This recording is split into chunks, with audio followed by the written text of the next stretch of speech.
আসসালামু আলাইকুম, কী অবস্থা সবার, কিরকম আছেন? আজকে একটা চা বানানোর ভিডিও নিয়ে আসলাম। এটা হলো প্রথম থেকে যেটা দেখলাম ওটা নেনা, তারপরে এত্রা, তারপরে আর কি আরেকটা এত্রা। এটা যারা সৌদিতে অবস্থান তারাই চিনবেন। এখন বললাম আর কি চার কেতনি, এটা আর কি এটা দিয়ে চা বানাবো। আর এটা হলো ছোটো একটা হাম্বু বা আর কি গ্যাসের বোতল, এটাতে আমি চা বানাই। তো প্রথমে আমি আর কি পাতাগুলো আলু কেটে নিতেছি, কারণ এই পাতাগুলো তো আর আস্তে দেওয়া যাবে না, এই জন্য আমি ছোটো ছোটো করে আর কি কেটে নিতেছি।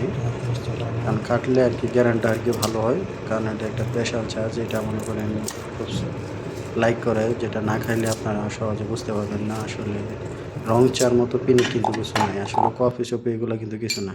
তো আমার চা আর কি তৈরি হয়ে গেছে, আমি আর কি করে নিলাম। আস্তে আস্তে ডালতেছি আর কি চার কাপের মধ্যে আর কি এগুলো প্লাস্টিকের কাঁচা, যারা সৌদি আরব আমরা আর কি কাঁচা বলি এটা আর কি প্লাস্টিকের, আর আমরা বাংলাদেশে বলে এটা মগ আর কি গ্লাস আর কি, গ্লাসে ডালতেছি প্লাস্টিকের আর কি। তো দেখেন কি গরম একটা চা হয়েছে, একসময় দেখতে অসাধারণ লাগতেছে। আসলে খাইতে কেমন লাগে মনে করেন এটা এখন এই টেস্ট করতেছি, তো দেখা যাক, মনে করেন টেস্ট করে একটু দেখি কীরকম হয়। তো এটা হলো আমার ফাইনাল লুক চায়ের আর কি চা। দেখেন আমি একটু চিনি দিয়ে আর কি একটু চামচ দিয়ে করে নিলাম। তো এখন একটু টেস্ট করে দেখি আর কি কেমন হয়েছে। সত্যি ঠিক আছে, এক কথায় অসাধারণ। ভিডিওটা ভালো লাগলে অবশ্যই শেয়ার করে